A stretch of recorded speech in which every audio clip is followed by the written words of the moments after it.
here, and today I am doing the next portion of the deep dive of the Pacific Northwest Tarot, and today we are going to do the last 4 cards in the Major Arcana. Alright, so I hope the sound is better on this. I actually have no way of testing this, but you know, the way I put my phone in the tripod thing, I don't know if the thing that's holding my phone in there is covering the sound thing, because I think that was what the problem was with one of my previous videos. Anyway, also today is kind of a snow day / remote learning day for my kids. So I have a sign on my door saying, you know, I'm filming, so don't come in here. But, you know, I may need to help them with some school stuff. So I'll try to edit whatever interruptions I have out.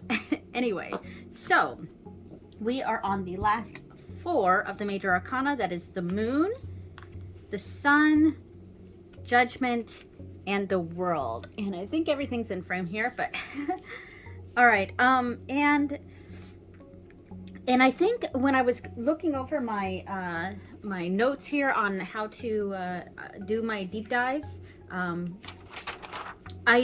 I didn't realize, but the last time I had actually split up the last 10 into 5 on day 6 and 5 on day 7. But I obviously didn't follow this. But it would have been better to have 5 on here, because then I could have the star right here. I'm not sure if that, yeah, that's in frame. But I would have had the star here, because then we would have star, moon, and sun. But oh well, we did that last time. So anyway, all right, so we have the Moon. So the Moon is one of those cards that, again, kind of like Temperance, I sort of have some issues connecting with, I guess. I have issues, I don't know, like really understanding this card in general, and not just this, oops, sorry, not just this card in this deck, but just the Moon card in general. I just have some troubles really connecting with the meaning, because the Moon has a lot to do with intuition and yeah, and gosh, and there's that black and white energy here, but it's this, a lot of the symbolism I have difficulties with the Moon. So I'm just gonna go straight into seeing what the book says, and I think this is a loon for the Moon. I don't know. Let's see, the Moon, and yes, Pacific Loon, that's exactly what it is. So yeah, intuition is what I said, illusion and dreams, I was gonna say that as well, but you know, with the Moon saying dreams, you know, things like that. But illusion and dreams, so kind of an unknown energy. And I think what my issue is with the Moon is it almost feels like it's like when you're doing a magic 8-ball and you get the answer unclear, try again later. That's what the Moon card feels like to me. So when it comes up in readings, sometimes I'm just like, really? You know? But that is just my personal, you know, difficulties understanding the Moon card in general, and that sort of just vagueness. And in fact, I think I just saw the word vagueness here. Yes. Illusion, dreams, duality, like I said, that sort of black and white duality, deception, vagueness and misconceptions, instability, anxiety, and insecurity. Yeah, I could see insecurity. And you know, in one of my Lenormand videos, in fact, I think it's the only Lenormand video I have up on my channel right now, but I was talking about the differences between the Moon in Lenormand versus the Moon in Tarot. And I sort of think of the Moon in both decks as if it was a mirror. And when we're talking about the Moon in Lenormand, we're talking about what you're seeing reflected back at you. It's your self-esteem, it's your what you think of yourself, but it's also what you're reflecting to the world. So your reputation, what others think of you.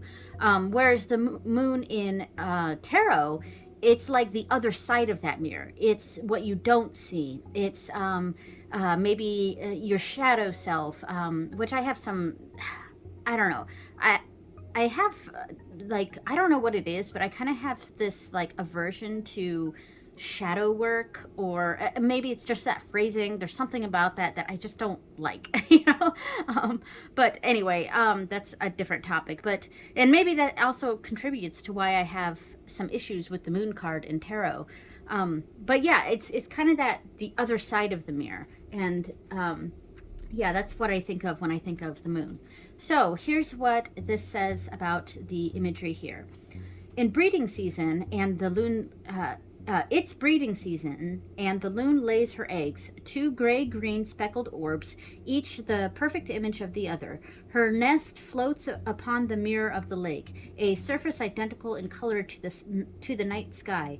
Looking deeper, dipping her head below, then back above, then below again, the loon dives into the gray-green glow of the moon reflected.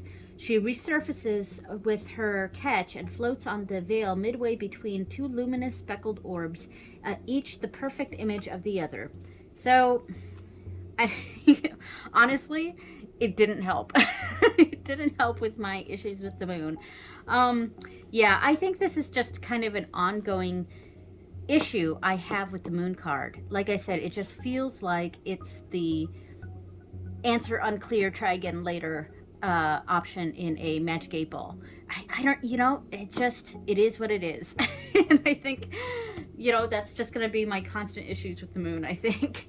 All right, so now my favorite card in this deck. And the sun is not my favorite card in any tarot deck, but it is my favorite card in this tarot deck, because this is just such a beautiful image.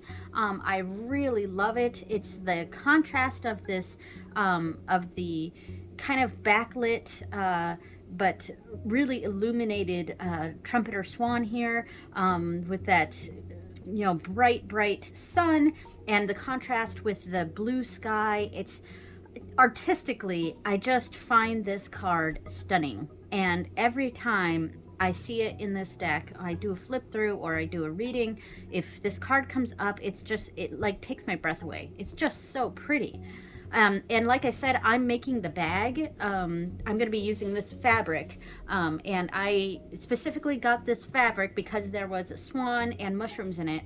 And I'm going to be making the bag with a swan feathers embroidery, because just really using this card as the inspiration, because I really, really like it. And I do also think it does a very good job conveying the energy of the sun. And I mean, it is bright, illuminating energy. And that is the sun card. The sun card, I understand. The moon card, not so much. All right, so the trumpeter swan: success, happiness, vitality, good luck, optimism, radiating positivity, truth. And I like, isn't that just perfect for this card? All right, despite its intensity, the sun emerges coyly through a gap in the drizzle. I had grown used to winter's cloud cover, and the light is startling. A ray of blinding luminance, a neon coin of pink gold radiation, a visual trumpet blast. Misty rain continues to fall on my oiled white feathers, but the peaking sun is a reminder that it's temporary. Behind that hole in the clouds, the sun is shining bright. At some point, it will shine that brightly here. Spring has arrived. The sun will warm my feathers again, and when it does, it's gonna feel so damn good. And I believe I already read this. I think I did. Oh yeah, when I did the 3 piles, because I remember going, oh, he said gonna. So yeah, I did actually already read this. Yeah, it fits perfectly with what this card is. I really, really, really love this card in this deck. Like, there's not much else to really say. All right, so now we have Judgment, and this is, I believe this is the adult form of that butterfly that was in the Hangman. I'm pretty sure it is. I just want to look real quick. Yeah, the Taylor's checker spot butterfly, the adult version. All right, so Judgment.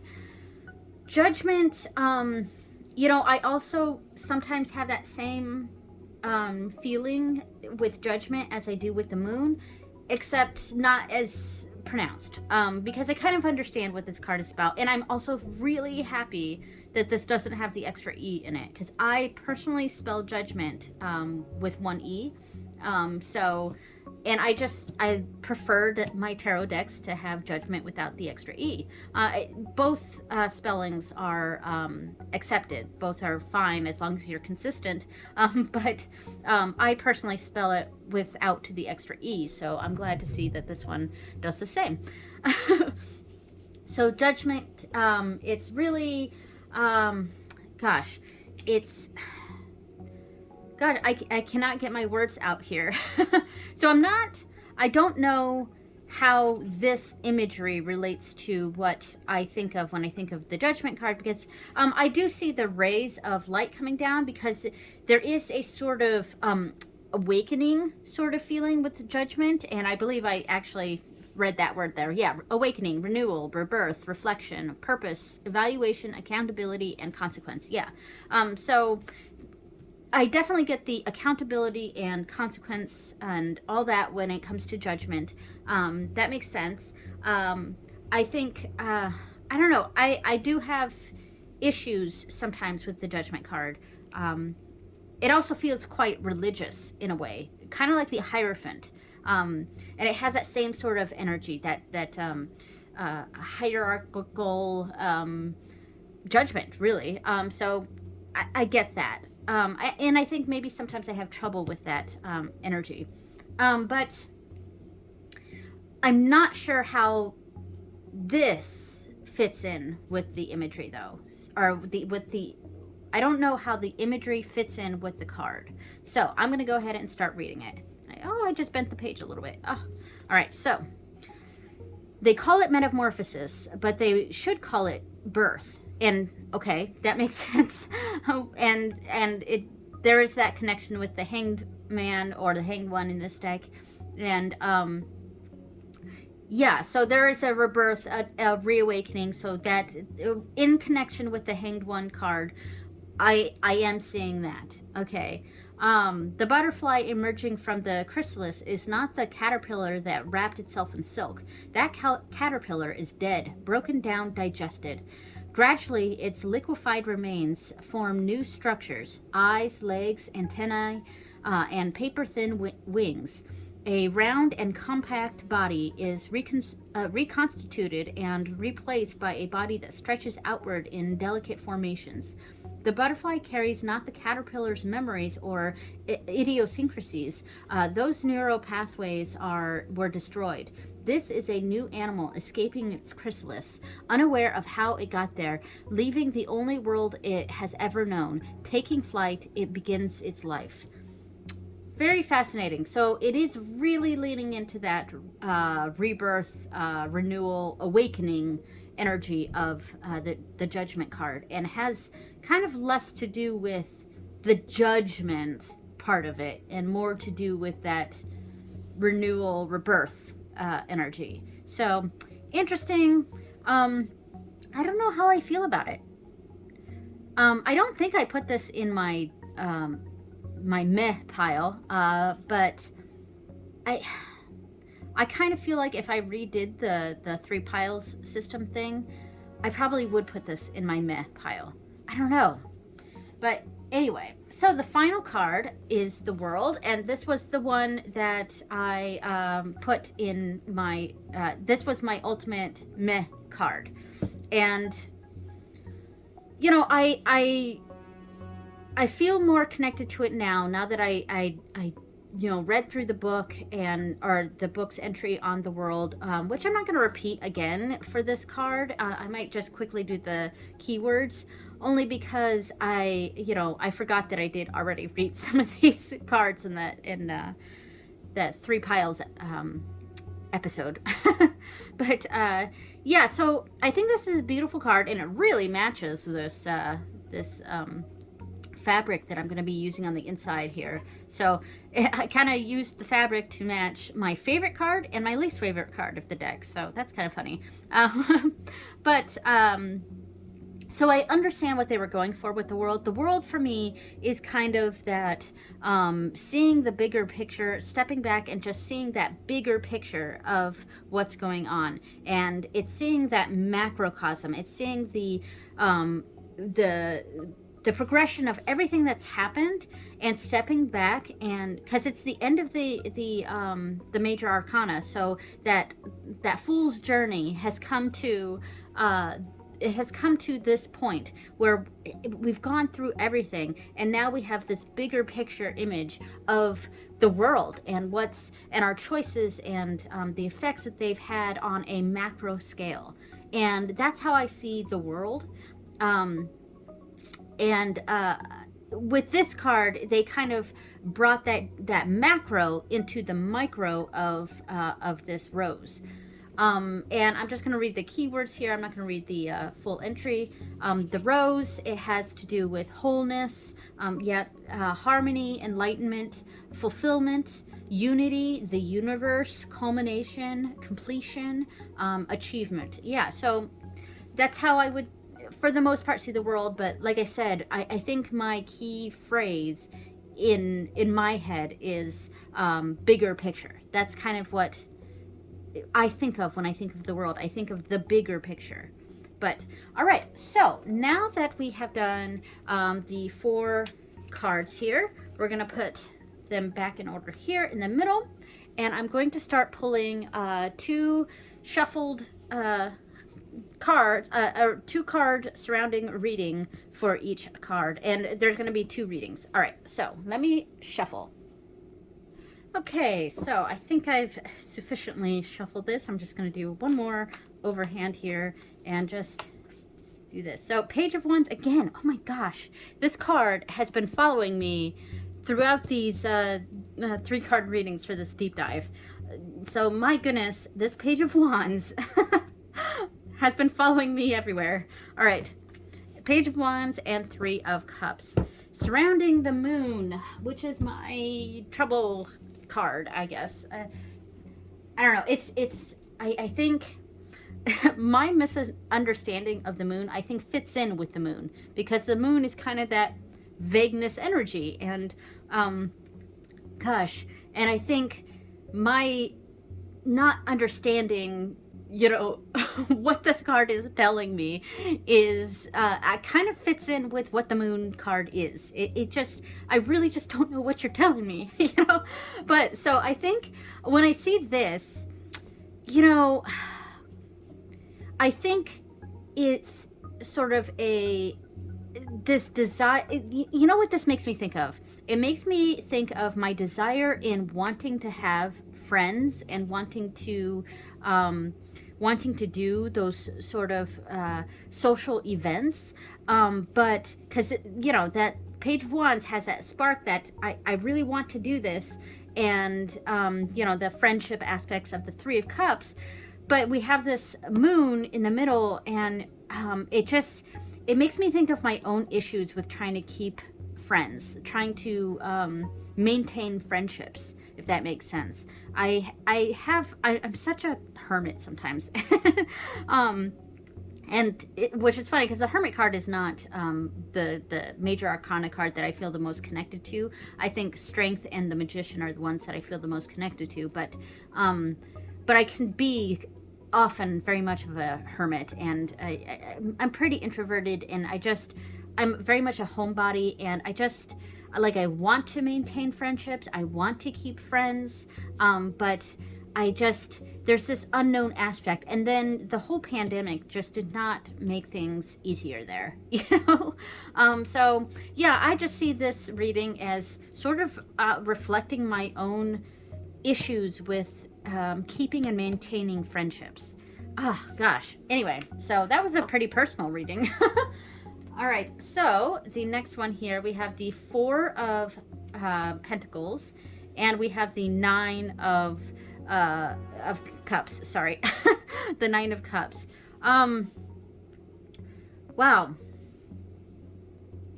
So again, this feels actually quite personal, which is so funny, because I was just saying how I have such a hard time with the moon card in general. But this, I feel like, we're seeing that duality here in the Four of Pentacles.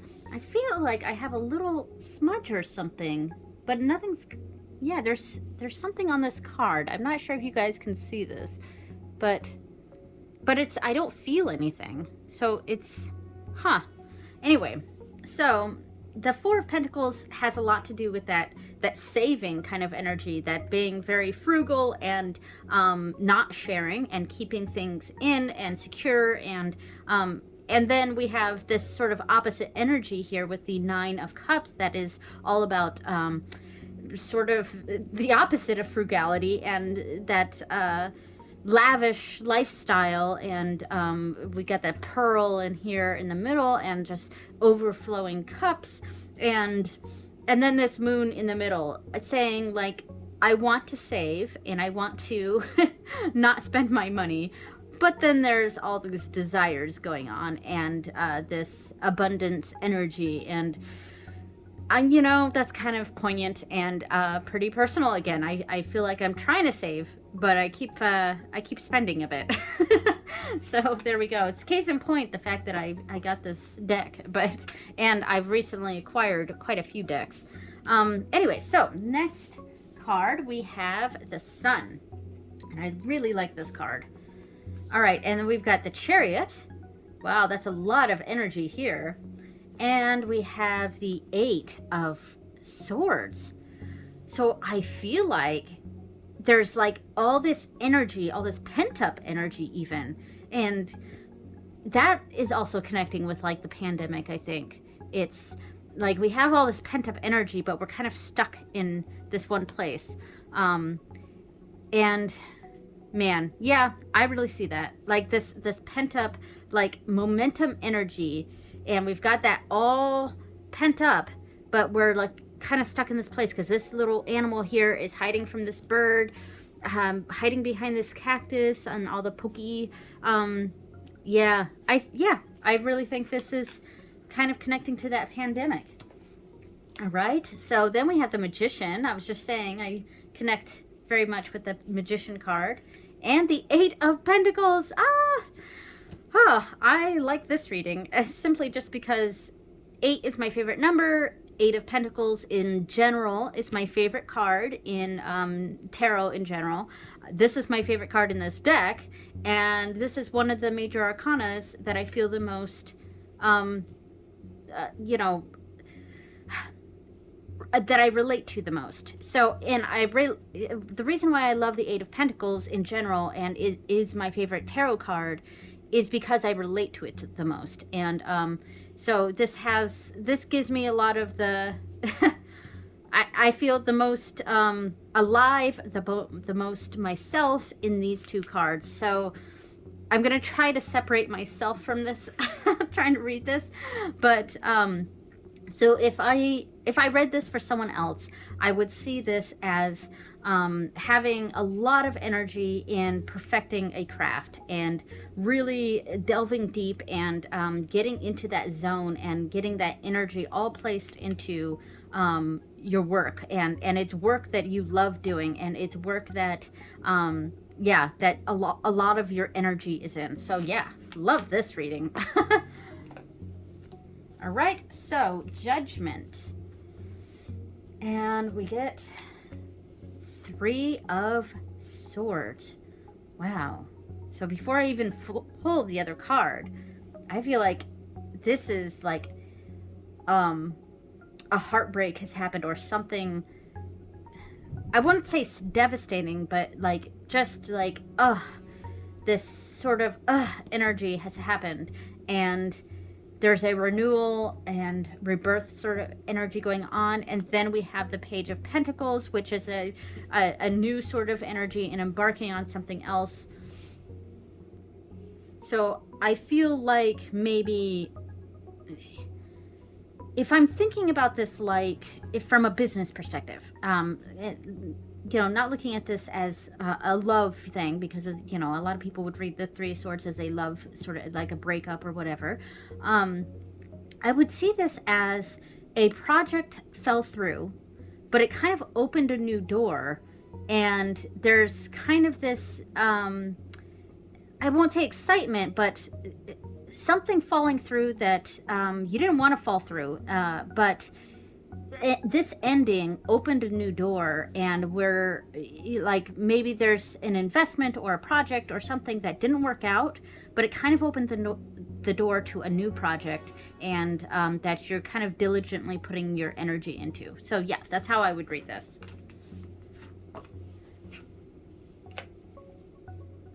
All right, and then we have the Nine of Pentacles, and we have Death. So, wow. Okay. So, goodness. Huh. That sort of went in with that previous reading there, where, except it almost feels like the opposite. Like, we started out with all this abundance, and there was a choice made. There was something that happened, and it sort of ended something. Yeah, and I don't necessarily get that this was a bad thing, but I would say that a choice was made in judgment here. A judgment was made, and it ended in the ending of something, and that's, yeah. But I would, if we're thinking about monetarily here, I would say for whoever the reading would be for, that there was, that we went into this with a lot of money, a judgment was made, and it ended it, but could still be in a good place financially, because we started off in this good position. So I would see this as possibly a poor judgment call on something that ended the prospects of something, but we started off with a very good position, so we may still be in a good position after this. So yeah, so that's one way we could read that. All right, and the final card here is the World, and we have 10 of Wands. Oh God, the world is on your back right here. Just the heaviness of the world is on your back. And then the Two of Cups. So, you know, stepping back from this, so we've got the world on our shoulders right now. How I read the world is stepping back from things and just seeing the bigger picture, and realizing we need our partner there to, or someone there to take off some of this load, to help. We need, I would see this as, this reading would be encouraging the person to ask for help, because we've got so much we're carrying on our back. We've got the world on our shoulders. We need to ask someone for help.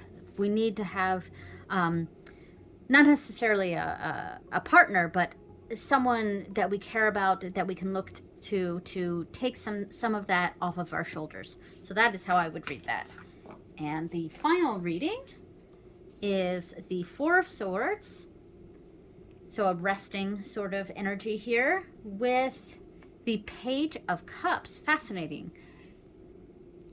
So with this, you know, we've got the water energy of the cups here, and the swords, I mean, it depends on how you read it.